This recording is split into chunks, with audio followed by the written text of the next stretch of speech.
Nagmahal ka na ba? Hanggang saan ang kaya mong gawin para sa pag-ibig? Hanggang saan ang kaya mong tiisin para sa taong mahal mo? Pero hindi ka naman mahal. Hanggang kailan kaya mong lumabang mag-isa? At hanggang kailan mo ilalaban ang pagmamahal mo kung ang taong nilalaban mo ay pinipili kang ipatalo? At ang pinakahuli, hanggang kailan mo gagawin ang pagtitiis alang-alang sa anak mo upang lumaki lang siyang may tatay at may buong pamilyang kalalakihan? Hanggang kailan ka lalaban alang-alang sa pag-ibig?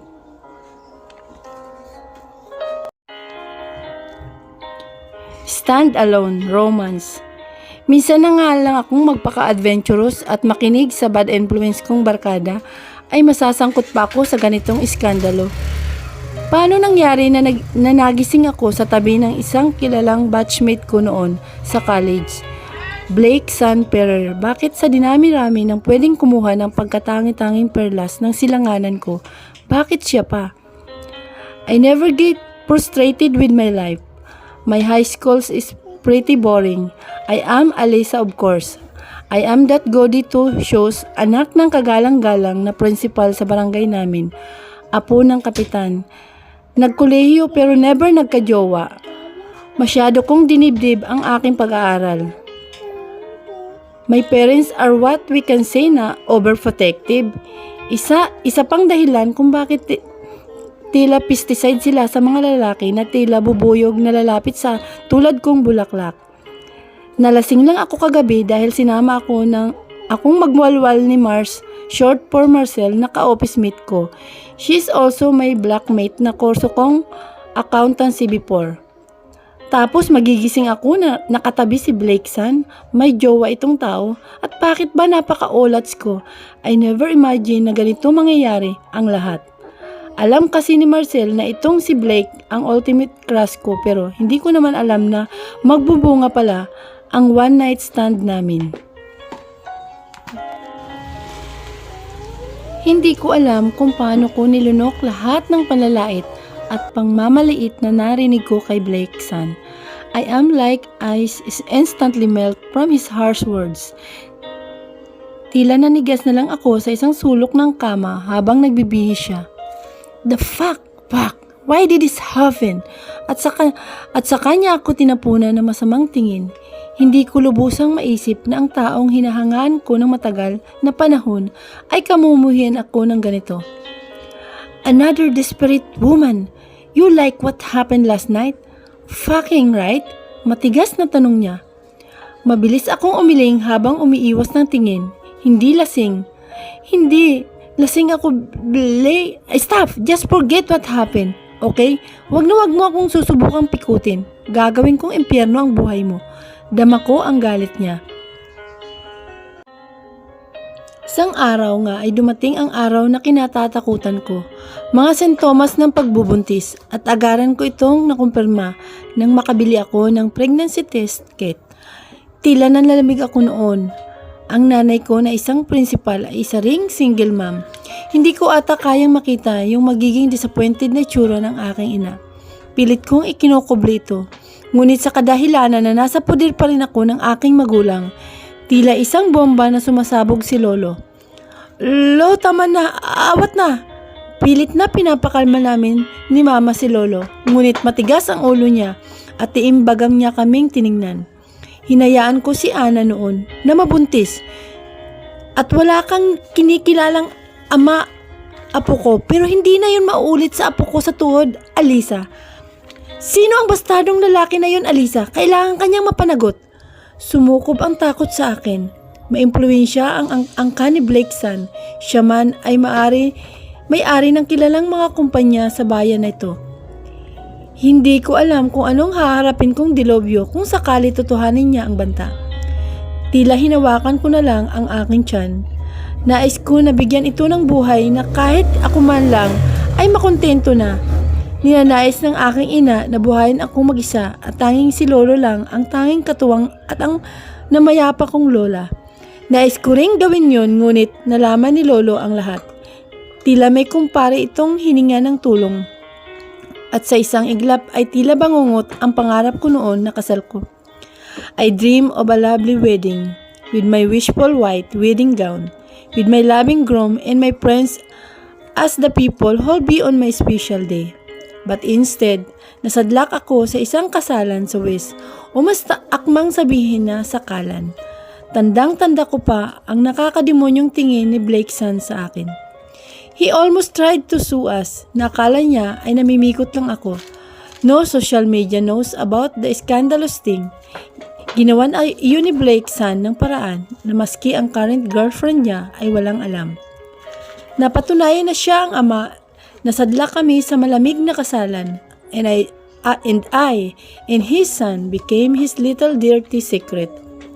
For 6 fucking years, and what now? I want to try to unlove him so bad.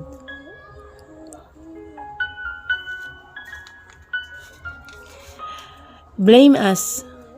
Alisa Magkalas. Umuwi lang naman siya para magpalit ng damit. Bigyan kami ng nandidiring tingin ng anak niya. Mga malalamig na pares ng tingin na pilit kong tiniis sa loob ng 6 na taon. Our son Blaze is too distant with him. Hindi ko masisisi ang anak ko. Wala ni isang beses kong nakitang nagpakaama si Blake. The only thing he give us is a blame. We ruin him, and as an equal thing, he wants to ruin me. And unfortunately, his son too. Behave! Tanging na ibulalas na lang ng lalaki. He is still well known as the bachelor of CEO of his own company. Dahil ikinahiya niya kami at tanging piling tao lang ang nakakaalam sa kasal namin to keep his reputation. Because for a Blake San Ferrer, we are just a joke who ruined his perfect life. Dahil kung wala kami, masaya raw siya na bumubuo ng pamilya kasama ang celebrity actress longtime girlfriend niya. He tried to bribe me. Hiniling niya lagi sa akin na palayain ko siya, napakawalan ko siya, but I became a selfish mother. Naakala ko tama lang na panghawakan ko pa ang pamilya na ito. Nak, ubusin na muna yung almusal mo ha, ihahatid na kita sa school. Tumango ang bata at magana na itong kumain. Sa tuwing narito pa kasi ang ama niya, ay tila batong mahirap lunukin ang bawat kutsara ng pagkain. His presence is enough to ruin our appetite that easily.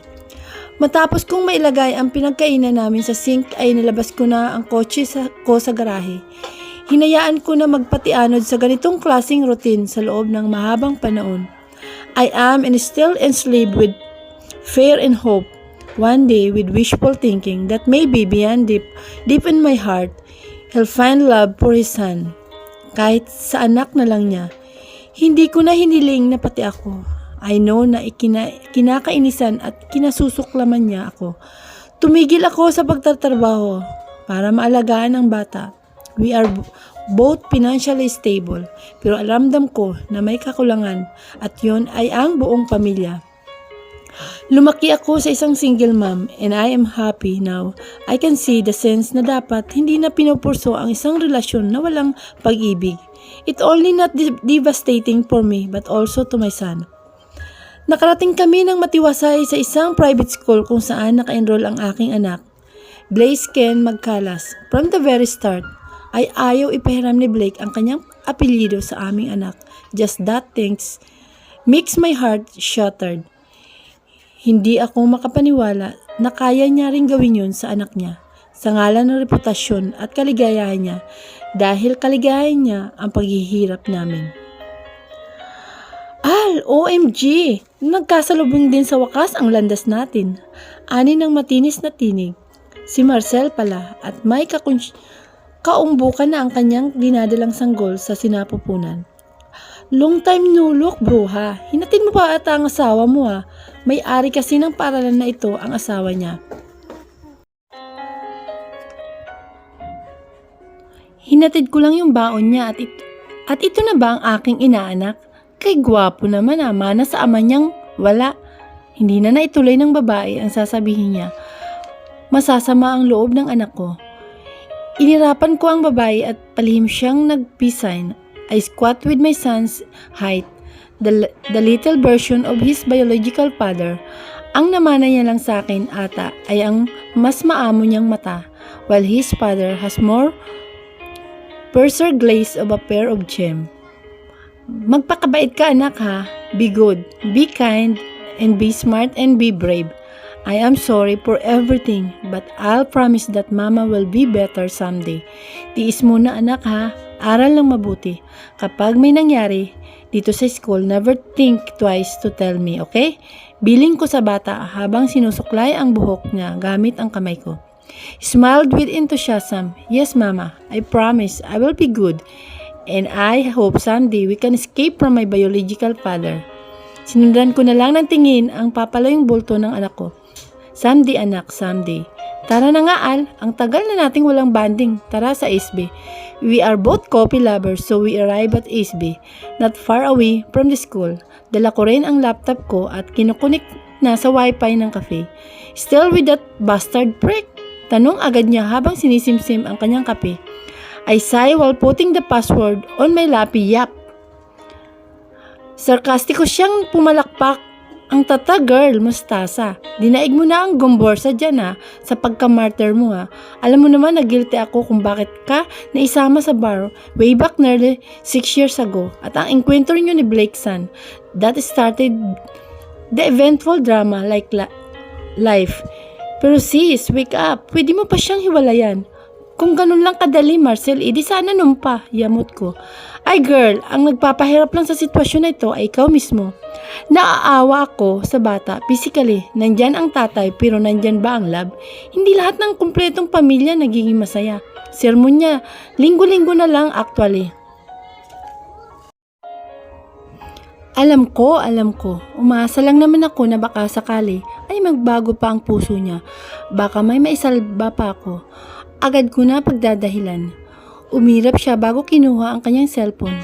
Ay sis, wala kang isasalba dahil wala namang nabuo. He never loved you from the start. It's always been a one-sided love. I know na noong nasa kolehiyo pa tayo ay siya na yung dream guy mo, but let you grasp up from reality. Hanapin mo na lang yung taong makapagpapasaya sa'yo. Never settle for lesser. Someday, I can surely unlove him. Pangungumbisi ko. Hindi kay Marcel kung hindi para sa aking sarili. Ay okay, smile. Charot, sana nga gaga ka, kay gwapo ng prenisak natin. Mukhang willing to wait naman yung tao para sa'yo. Malisyosa ang tono niya. What the? Kaibigan lang ang turingan natin ah.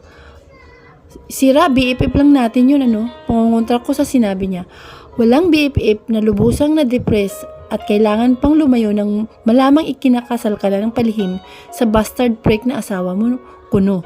He even insists na pwede niyang akuin ang anak mo. He always insists na makipag-legal separate ka na sa asawa mo na nag-i-exist daw.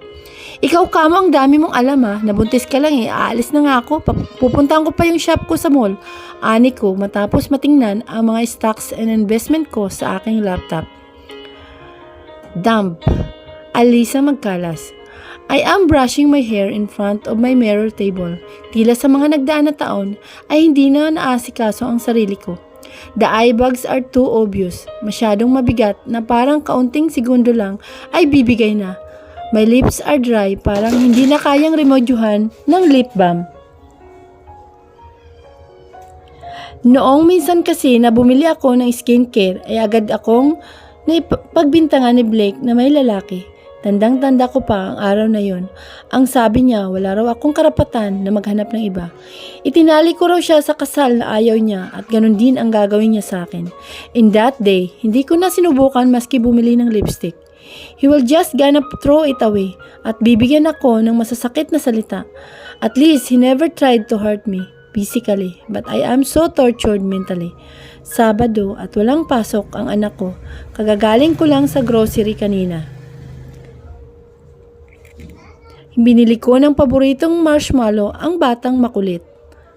Kasalukuyang nanonood si Blaze ng cartoon. Hindi ko na inililipat ang channel sa iba at baka makita pa niya ang mga balita about sa ama niya at ang pakikipag-date nito sa artista niyang girlfriend.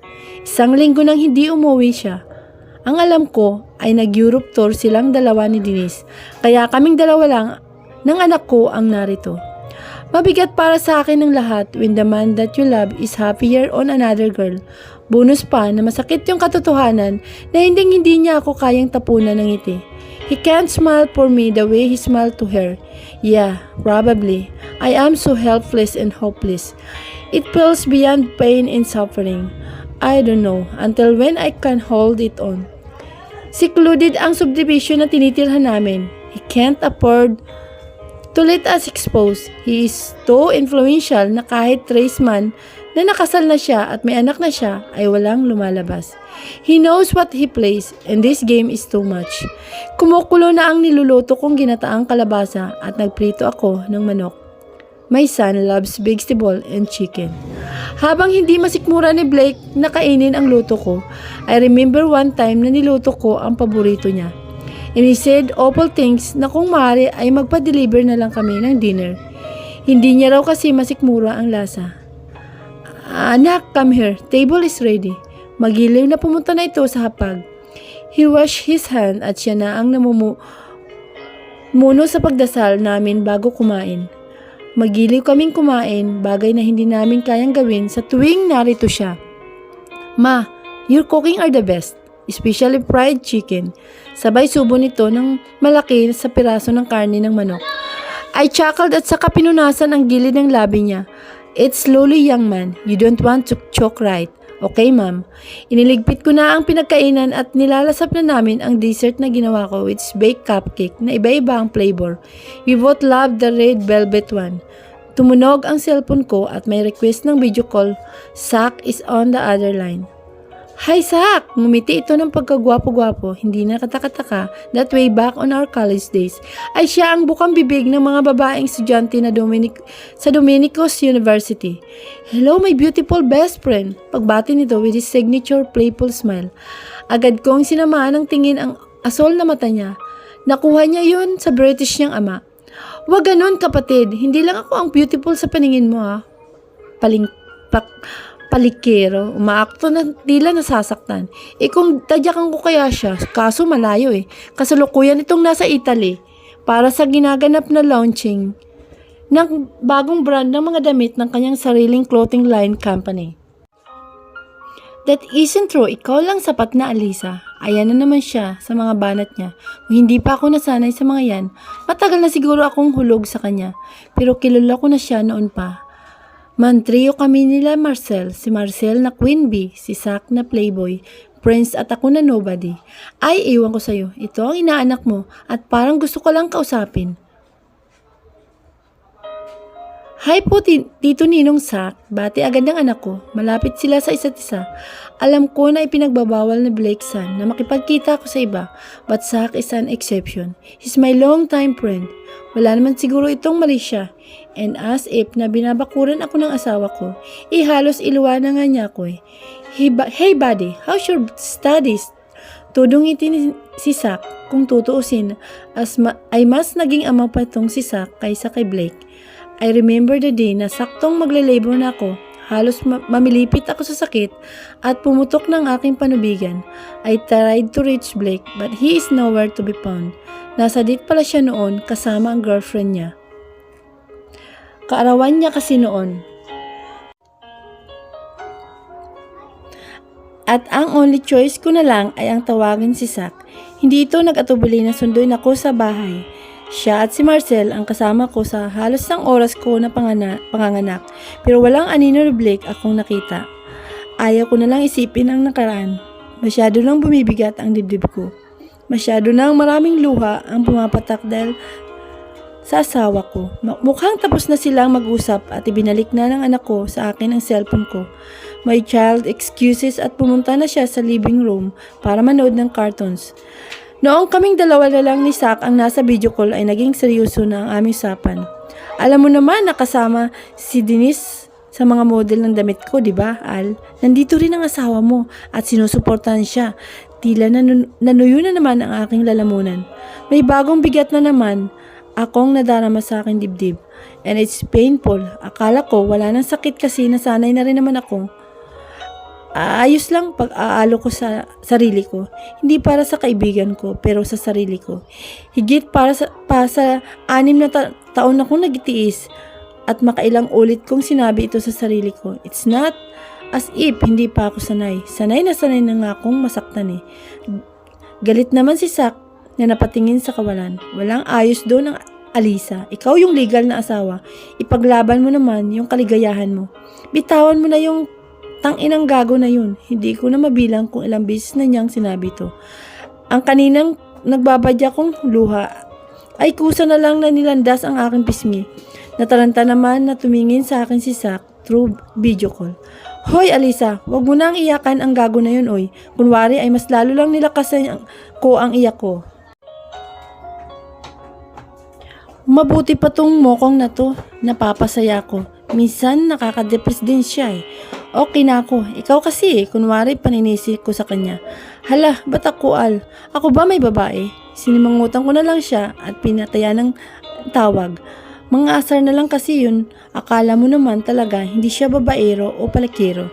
Sinimulan ko na ng hugasan ang pinagkainan namin. Halos ganito lang ang life cycle ko. Kailangan na lahat ng gawain sa bahay ay gagampanan ko. Ayaw kasi ni Blake na kumuha ng katulong. Baka raw may makaalam pa sa sikreto ng pamilyang to.